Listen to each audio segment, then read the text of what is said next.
I wanted to talk about cringe culture and the way that it's affecting how we approach building brand and community.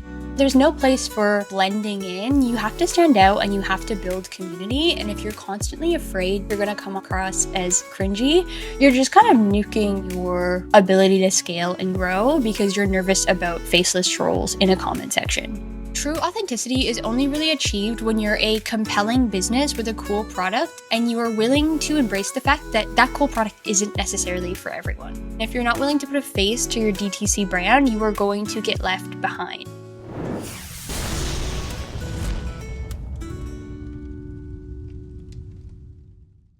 I love working with Pilot House because while we are a performance marketing agency, we really pride ourselves on caring so much about brand and creative.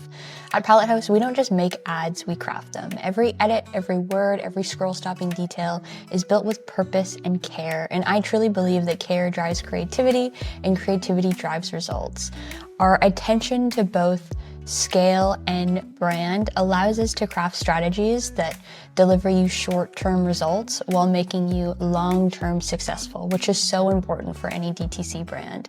If you are curious about learning more about working with Pilot House, you can fill out a lead form at pilothouse.co and let them know you want to go on a brand new ad venture. You don't actually have to say that. You don't have to make a pun. I'm not going to force you to make a pun. Just fill out the lead form. We'd love to chat with you. Hi, welcome back to Ad-venturous, the podcast produced by DTC and hosted by me, Aves. For the past couple of weeks, we've been doing really tactical episodes to help us all prep for Q4. I know personally, I am now shipping like hundreds of pieces of content, unique pieces of content per brand a week. So that's what's going on with me. It is really fun. I do like making content at a large volume. It's like, I live for this. I feel like a little Who down in Whoville. I love the holiday season. I get really excited by it. But anyway, doing a lot of tactical episodes, I thought we'd do one that was a little bit more conceptual. And so I wanted to talk about cringe culture and the way that it's affecting how we approach building brand and community. I honestly do not care about being cringe, and neither should you. I feel like both personally and professionally, I carry that attitude and aura. I just do not care if people think that I am embarrassing or cringe or trying too hard. First of all, I will say a little secret to that mentality is nothing is actually cringe if you're doing what you love. It's truly impossible to be quote unquote cringe when you are being genuine and operating in the world with care for those around you. Like, you'll never be cringe if you're sort of living by that creed, in my opinion. And I have always been a tryhard to kind of contextualize where I sit or how I've come to this place of really not caring if things are being perceived as cringe or embarrassing on the internet. I just don't care, and I really have never cared. And putting together notes for this episode made me sort of like confront that in myself. I was thinking about this one time when I was a kid, I did gymnastics, and our head coach lined us all up from most natural ability to least natural ability. And I wasn't dead last, but I think I was second or third last in terms of natural ability for gymnastics. And then they switched it around and they ranked us in order of effort at practice, and I was number one. And then they did a third configuration where they ranked us in like performance that season at competitions. And again, number one, I think I had a very successful season. And it is a great point that you don't have to be supernaturally gifted. You can just put in the effort and see the results you want. I have to say I was like maybe like 12. Like, it did hurt my feelings at the time. I am fine now.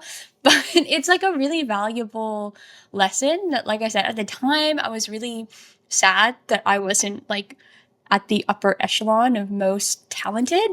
But over time I've realized how valuable that like innate excitement I have around trying is. So it doesn't really hurt my feelings anymore. Olga, you were off the hook. That was not a mean thing to do. I just thought it was mean when I was 12. But I do think maybe some of it too is like I absorbed and read a lot of content about very spunky women.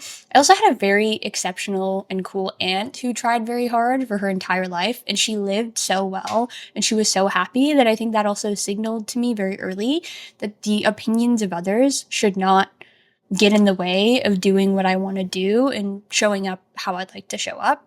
So, yeah, today I want to talk to you guys about how cringe and this collective fear around being cringe is holding us all back from building brands that will stand the test of time. There's really no place in today's digital age for ennui, which is a fun French word, but there's no place for apathy, there's no place for blending in. You have to stand out and you have to build community. And if you're constantly afraid that your brand or yourself as a founder, you're going to come off across as cringy, you're just kind of nuking yourself and your ability to scale and grow because you're nervous about like faceless trolls in a comment section. So yeah, I feel like we're usually really big on jokes here, especially like poop jokes on this podcast. But also just to be serious here for one moment, because I do think it's worth it. Like I am at the end of the day, just some little Filipina lady, and when my Lolo came here, he was not given jobs based off of how he looked, but he kept knocking on doors persistently to find work.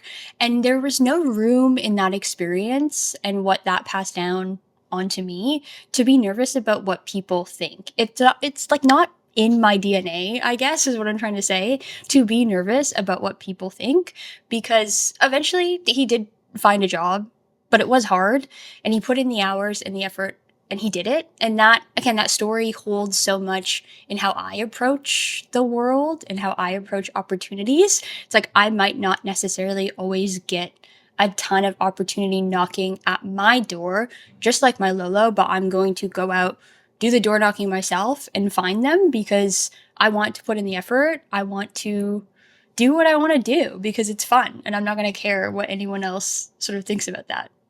So, yeah, long winded way of saying I don't care. I do not have a history of caring about being cringe, about what people say about me, especially when it's just founded in like stupid meanness. So, I feel like optimism and whimsy and trying really hard is just part of who I am since before I was even born, maybe.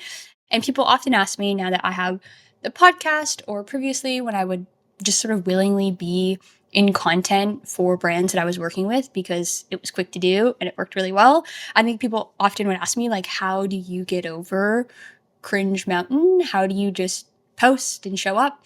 So I thought it was worth a whole episode on because that is a question I get a lot. And I do think that there is, like I said, some really real life implications when it comes to brand building and establishing a loyal customer base and growing a community around your product that I think is impacted by this like weird cringe culture that we're all a part of. So let's get into it. Let's help you also unshackle from being nervous about being cringe. I also feel like I'm going to say the word cringe so much during this episode. It's going to be really wild.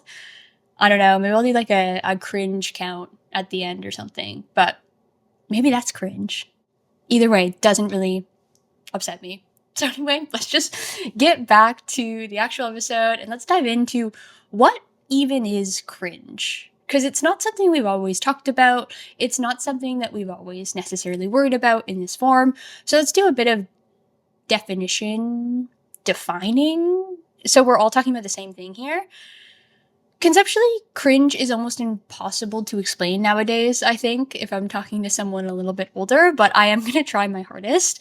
The actual definition of cringe is like an inward feeling of embarrassment or awkwardness, but it comes from a more physical association, which I, as someone who finds words really interesting, I do think that is very cool and interesting.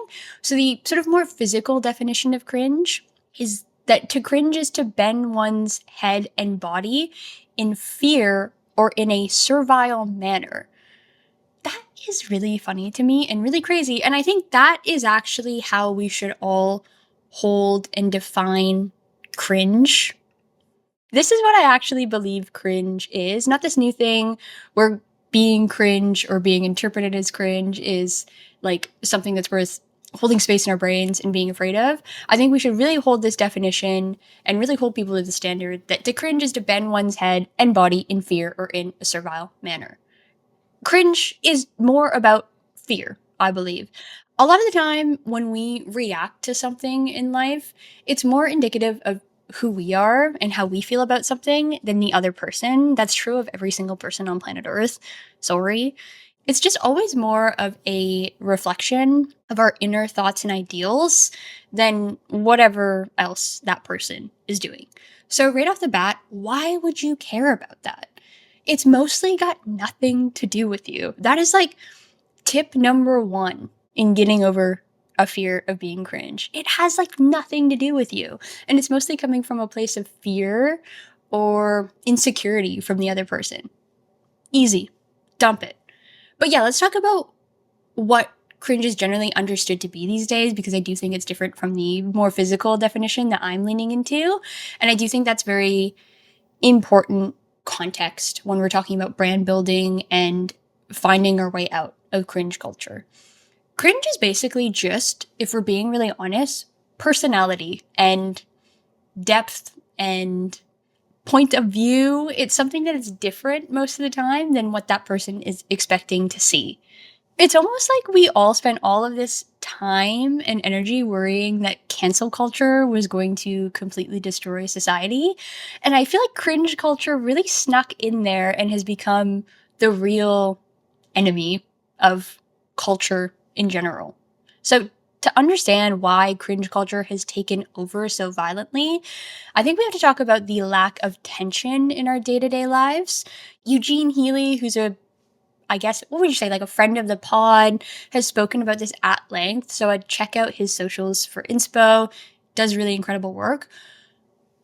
Also, I feel like dropping that is a great reminder that when I go back to Australia soon, I should book in for dinner or something. I don't know. Maybe. Anyway, moving on from my personal plans, let me give you my take on the lack of sort of personal tension which exists now because of how sort of plugged in we all are to very specific algorithms. Our algorithms, our custom GPTs, they're all trained to keep us happy and to keep us engaged. So we spend more and more time on those platforms. That's not like a industry secret, that's just how they work. So there's really no room in that kind of equation when the end state is that you are happy and engaged and you come back. There's no room for any tension in that. We just don't see things anymore as often that challenge our ideals and our sort of aspirations in life and how we think everyone should be living. We almost like don't have to be challenged in our ways of thinking anymore. We can effectively create our own mini echo chambers and never leave them. For example, at this exact point in time, my FYP on TikTok is exclusively that guy singing like Mort from Madagascar or singing like Hugh Jackman and putting this like stanky vibrato on everything. And also Anakin Skywalker edits, which is crazy, but they're really good. In general, Star Wars edits. Anyway, those are really specific things to me right now and what I like and what I want to see. And so I might interpret that everybody on planet Earth right now is just as enamored with full-blown cinema through Star Wars edits. That's not true. There are plenty of people who don't like Star Wars, and I am unplugged enough to really understand that. But because I'm engaging with that content, same with the Hugh Jackman impressions, I could think that everyone knows that Hugh Jackman is needlessly putting vibrato on every single line that he sings. That's actually kind of a niche opinion and piece of information to hold. But again, I see so much of it when I go on my phone that I might just start assuming that is what everyone thinks, that's what everyone is seeing. And I truly think that is where the story of cringe begins, because we've all sort of lost an ability to take something in and then let it change how we think, which is a fundamental human experience, in my opinion. I think that we feel so emboldened in our opinions because when we go online, we see them reflected back to us at scale. Again, for example, I really don't like the way that Hugh Jackman sings. It's fine sometimes. It wasn't the move in Les Mis. Again, that's just my opinion. But that is all I'm seeing. So I'm going to think that everyone thinks that way. And you might be listening to this and a huge Hugh Jackman fan. And you might have loved the movie adaptation of Les Mis. And that's fine. That's cool. We can chat about it, comment. But the inability to kind of process that someone else would have a different opinion is, I think, like I said, at the root of why cringe culture has taken over in such a big way. And the fact of the matter is, you don't learn when you are not challenged in your ways of thinking. You don't grow. And I think a symptom of this lack of tension is this obsession with cringe. Because if someone isn't in your algo, if you think his constant use of vibrato is like an artistic choice that you love, that's fine. But again, I'm not seeing that. So if you come to me and you say that, if I was more plugged in and more on this Hugh Jackman hate train that I seem to be on, the way that you don't sort of adhere to my own preconceived notions of what everyone's opinion is going to spook me. And if you don't, similar to using your brain to think creatively, if you don't challenge yourself and practice taking in new ideas and different opinions and thinking about them and ruminating and having meaningful conversations, you're going to lose that skill eventually, which is, I think, what's happening. Hopefully this is tracking, but basically what I'm saying is, because we've lost that ability to take in something different and see value in it, critical thoughts and big swings are becoming this dying art form because people are so paranoid about the idea of being labeled as cringe in their sort of summit to living the life that they want to live or building the brand and community that they want to build. People use cringe today as an insult, and I've seen brands and founders really fold into the pressure of not being cringe, which silly, very silly, very, very silly. Now that we've kind of defined cringe, though, I want to talk about the dangers of being like those founders or those brands that I just mentioned who kind of fold into the pressure of not wanting to be cringe, of wanting to appeal to everybody, because the risk that comes with that inability to sort of tolerate not being everyone's cup of tea is never finding your actual audience. I've learned this along the way. It doesn't matter what you as a marketer find cool or engaging. It doesn't matter if you as a marketer, although I would suggest you drop it, think that the brand you work with is cringe. I did quotes. If you're not watching, did little air quotes. If you think they're cringe, you need to move past that because you're not ever going to be able to build a brand or help build content for a brand worthy of being loyal to. The enemy of cringe is authenticity. Everyone talks about authenticity these days. I have very recently joined LinkedIn for the first time ever, and how I define authenticity and how LinkedIn users generally define authenticity is definitely very different. Don't get me wrong, I'm not like truly myself in this moment, sitting in a room in our Airbnb, recording myself speak by myself. That's really weird. Nobody is completely themselves or natural in a state like this. There are like facets of myself that only I know about. There's parts of me that I only share with like friends and not coworkers. And this feels like therapy speak, which is really annoying to me. But having boundaries around your personhood and your energy does not make you inauthentic. I want to make sure to make that very clear because I am a person and not a brand. And I think you should also exercise that thought when you are differentiating yourself from your actual brand, or if you are a brand, you're a freelancer, again, differentiating yourself from a brand like Toyota. I don't know. In the context of brand, though, true authenticity is only really achieved when you're a compelling business with a cool product and you are willing to embrace the fact that that cool product isn't necessarily for everyone. I love my iPad. I realized I'd gotten like halfway through this episode and I hadn't talked about it. I love my iPad so much, but is Apple a brand that I would consider authentic? Absolutely not. So I am not really that loyal to Apple. I just like the Cat Cafe app that I can use their device to play, but I am not loyal to the brand whatsoever. So you don't like, I brought that up to bring up my iPad and also to say you don't have to be authentic to be successful as a brand, but in this day and age, it does help a ton, which is why I think we are collectively fixating on it so fiercely. You shouldn't have to try to be authentic. I think that's another really good tip. This is really more sage advice from someone who has helped build 8-figure brands. If you're scribbling down notes right now and trying to figure out how I have built brands that feel authentic, that's maybe not actually going to work for you. It's more of an actual mindset. It's not like a step-by-step guide to becoming an authentic brand presence. I think that what makes you authentic, your little special spark, your little weird, it's going to come from your founder story like 9 out of 10 times. So it might not necessarily be that the founder story is that special thing that makes you authentic, but there's probably going to be something there. If you are a founder and you're listening to this, why did you start your brand? Of all the brands to start, why this one? Why that name? Why that product? All of these questions worth asking yourself because there's probably a little nugget of gold in there. And if you are on a brand team as an operator, why them? Why do you work with them? Why do you wake up every day and try to help to build this brand? What is it about that brand that is sticky to you? What is it about the founder's story that gets you excited? That's generally a pretty good place to start when you're trying to craft a tone of voice that is actually truly authentic to your brand.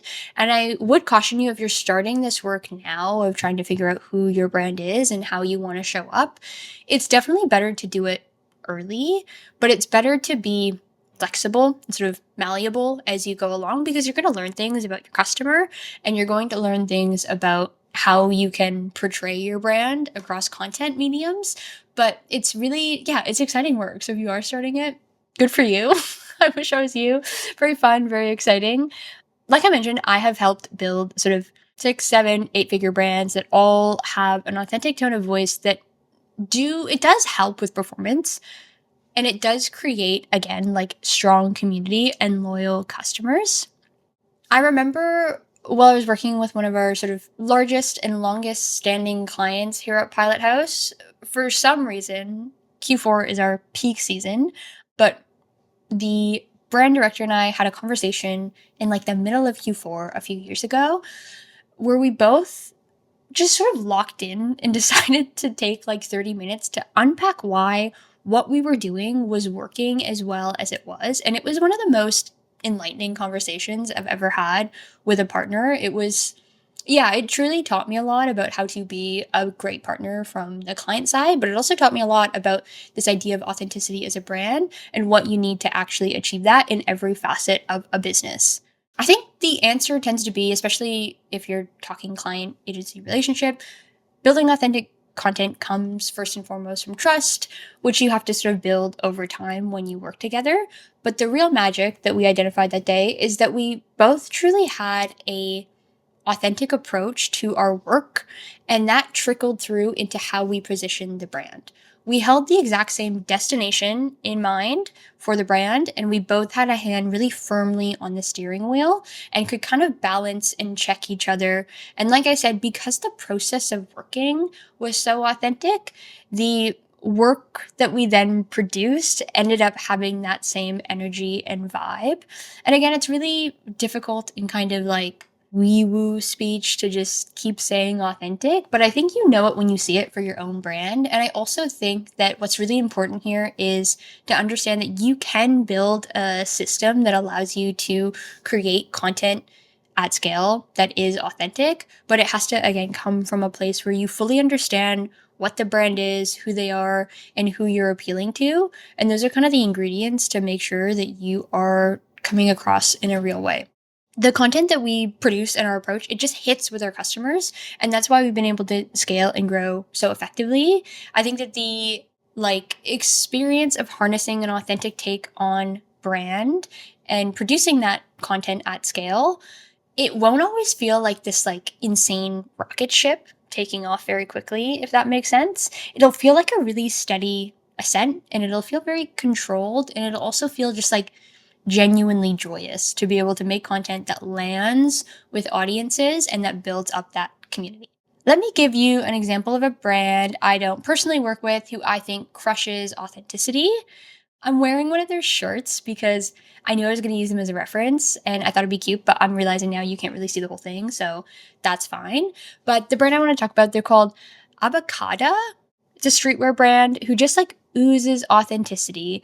They produce their product in drops, so I assume they're a pretty small team, and they design products that feel cohesive, and all of their communication feels like, for me, I guess, is coming from a cousin, which in this instance makes sense and is a good thing. But all of their communication, their socials, they're all really dialed, and you can tell that it's just who they are. They're not positioning themselves in any type of way. They're just a group of people who like making streetwear, and that comes through really clearly. So go look them up right now, sign up to their marketing. You'll see what I mean. Everything just makes sense front to back. By the way, while talking about a good example to use here, I guess while I was writing my notes out, deciding that this was a great masterclass in authenticity, I did buy a shirt from them. So that's good. That's good for me. Great for them. Cute shirt. Anyway, yeah, authenticity doesn't just mean like repurposing the same talking points. It doesn't mean that you are really shackled to a specific form of your brand. It isn't really like a skill or something you can train. It's just all about trusting in yourself and I think your vision and your product as a brand. If this streetwear brand started to make products that were less streetwear adjacent in the next 6 months, because everyone decided that streetwear was cringe for some reason, then I might stop following them and I'd probably stop making purchases as well, which I think is really important when we're talking about the risk of not being authentic and the risk of sort of folding into cringe culture. Me, a loyal customer, will think about leaving if you stop doing the thing that I have come in excited about. And what is so specific here, but I think worth noting and why I picked this as an example, is that I am not a streetwear girly, but I do understand the historical importance of Swagopino, so I occasionally will dip my toes into this brand for that reason alone. But like I said, I'm not their target demo, but they are just so authentic and good at what they do as a brand that I am excited to shop with them. I'm excited to continue to support them. And again, this is the benefits that you reap when you do not fold into any kind of cringe culture and you just show up as a brand as authentically as you possibly can. So we talked a little bit about what cringe is. We kind of did some defining there, figuring out, making sure we're all on the same page. Then we talked a little bit about how to avoid the risk of succumbing to cringe culture and how to be authentic.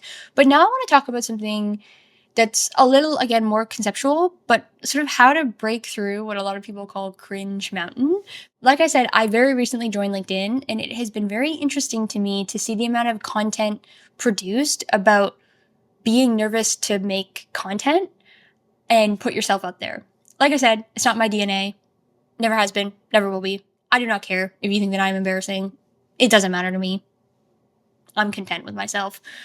But this like concept of climbing Cringe Mountain and getting over that fear has again been really interesting for me to observe because it's so much of what people produce. It's like, just take the risk, just post. Like you see that so often on these types of platforms. So I really wanted to deconstruct how I think you can go about getting there. Again, as someone who just doesn't care what people really think about them, except for like my family and friends. If they said that I'm acting a little wacky tobacco and not being very nice, I will care about that. But yeah, I was trying to really organize my thoughts around this because I feel like it's been done a lot, as I was just saying. And this is the type of advice that you do not hear until you are ready to hear it. And that's fine. That's okay. It's here when you need it. But climbing Cringe Mountain, summiting it, and then deciding there that you're cool with making content is, in my opinion, kind of a myth, the way that people talk about it. It's like not gonna happen that way. Recently, I think this is a really great comp to use. Recently, my nephew came over and he played a demo of Donkey Kong Bonanza on our Switch 2, which did sort of convince me that I should buy Donkey Kong Bonanza. But it honestly inspired this last section because I wanted to explain how I think of Cringe Mountain. Because when you stand at the foot of it, looking up at like all the anxiety around what people are going to say if you post, if you build your brand in public, it can feel really overwhelming. Obviously, naturally, that's really human to feel that way. But here's what I learned from watching my nephew play Donkey Kong Bonanza for 30 minutes. Sometimes the way out or the way over has just got to be through. And the only way to break through Cringe Mountain, if you're not juiced up Donkey Kong, is to just literally change how you think about it. Which, again, I know is advice that you are only going to hear when you're ready for it. But I think that it's sort of something that we don't talk about a lot. So I thought I would talk about it and hopefully it helps you kind of get over any fears you have of, like I said, posting, building a brand in public, because those are all really great things to do that do build community. And nobody can change the way that you think except for you. Like, no coach, no brand strategist, no podcast can do this for you. It's solely up to you, which is kind of challenging, I think, sometimes for some people to think about. But To kind of loop us back, like if my Lolo hadn't kept knocking on doors until somebody gave him a job and let him in, I do not know what would have happened to my family. So, like him, for me, there's just no space in the grind to stop and consider whether or not people think that what I'm doing is cringy or embarrassing. There's just like, for me, never been a clear option of going down that route. So I'm passing this advice on to you because I don't know how to build content and brands and strategies that are not authentic, if that makes sense. Like everything I do, I hang my hat on it living and dying with the people that it is supposed to attract and supposed to resonate with, which is why I have found so much success in building up these brands. You just have to change that mindset for yourself. Like I said, what you want this next version of success for you personally or scale for your business is often on the other side of what we are calling Cringe Mountain. And you might look at other people's founders' content and think, that could never be me. I'm not charismatic enough. But I think that's a huge mistake. Creator and founder mean almost the same thing today. And if you're not willing to put a face to your DTC brand, you are going to get left behind. We're seeing this trend sort of take over in a huge way. I saw a great content creator and strategist, Joel, I hope I say this right, Marley Narson. That doesn't feel right, and I'm so sorry if I didn't get that right. But I saw that he pointed this out. A whopping 60% of the fastest growing companies in the UK in 2025 are founder led and founder forward, meaning a lot of times they were founded by people who were already content creators and they already had this community around them. Community matters tremendously in this media landscape. How you show up on a timeline is more important than ever before. I'll do an ep on this in a couple of weeks to dive into some strategies around founder-led content and founder-led brands. But I just wanted to put that stat out there to kind of scare you, because it should scare you and it should make you rethink your fears of cringe if they still exist. Because something that I find really helpful is to look at other people and say they're getting up and doing it.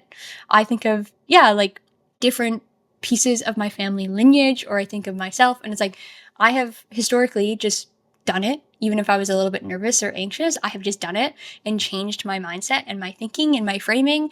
So a great starting place is just looking at other people, and instead of thinking I'm not that charismatic, that could never be me, thinking I could take a stab at that. Why could that not be me? If they're doing it, why can't I? Is a really good starting spot if you are trying to blast through Cringe Mountain like Donkey Kong. Like I said, do not bother trying to do this long summit of Cringe Mountain where every day you're kind of testing things out. It all comes down truly to mindset, and talking about changing your mindset is actually the biggest podcast move in the world. I'm really excited that I'm doing this because it really feels like I officially have a podcast now. But if someone has time to sit around and call you or your brand cringe, it means that they're not doing what they love. Nobody wants to be boring and lame. That is something that I believe. So have some sympathy, but remember they're just, as we previously defined, bending their head and body in fear or in a servile manner. Servile manner is also crazy, but it was in the dictionary, so I'm going to keep it in. Crazy.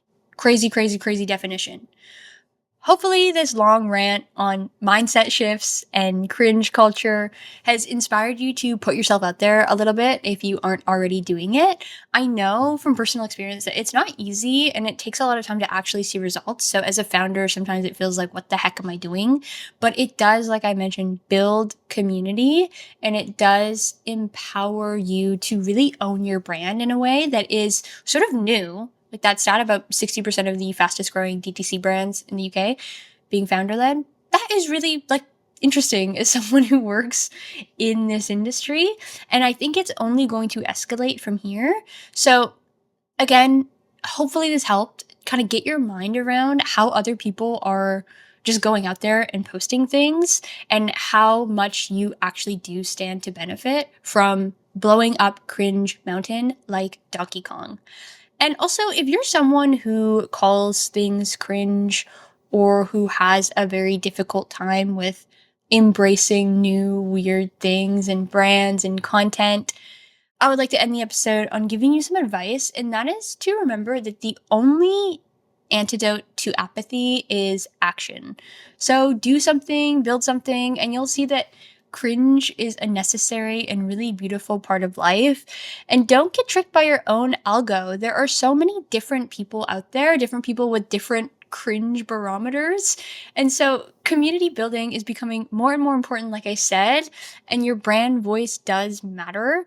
Moving into the space where we've got these founders creating content and these creators founding brands, they're going to eat up your lunch with free impressions. Like I said earlier, I'm trying to scare you a little bit and inspire you, hopefully, to get out there because I do think it's really, really important.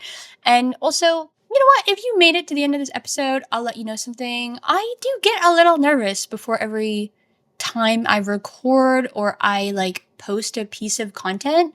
I think that blasting through Cringe Mountain like Donkey Kong is not so much about not feeling nervous, but it's about wanting what is on the other side of that action so bad and feeling like it is so aligned to the trajectory that you want to see your life go on that you are willing to take the risk and see what happens. I am literally, again, just like some 20-something-year-old with a small speech impediment and a podcast. Like overcoming your fear of being cringe when you are explicitly committed to your goals is so much fun. I have a great time. You should see the outtakes. There's a lot of SH retakes I have to do on this podcast, but every single week I get in here and I do it, and it's really fun and really rewarding when I come to this point and I'm done, and then I'm kind of excited to do it next time. So there's a last little secret for you. Everyone is a little bit nervous, even people like me who have historically never cared what people think. It's like a weird innate human, just a small piece of nervousness, and then it goes away very quickly. And if you can get to that point, what do people say? Bob's your uncle, world's your oyster. I hope I outlined this clearly enough, but the benefits that you see from actually building a authentic community around your brand and yourself as a founder is going to pay you back tenfold. Thank you so much for listening. Again, hopefully this inspires you to get out there and make some content, post something. Oh my goodness, it's fun. If you do want to start posting, you can reach out on LinkedIn. I have really been enjoying posting memes and whatnot. And make sure to subscribe and rate wherever you listen to your podcast. Thanks so much for tuning in today. Cringe culture is so stupid. Go do whatever you want to do, and I'll talk to you next week.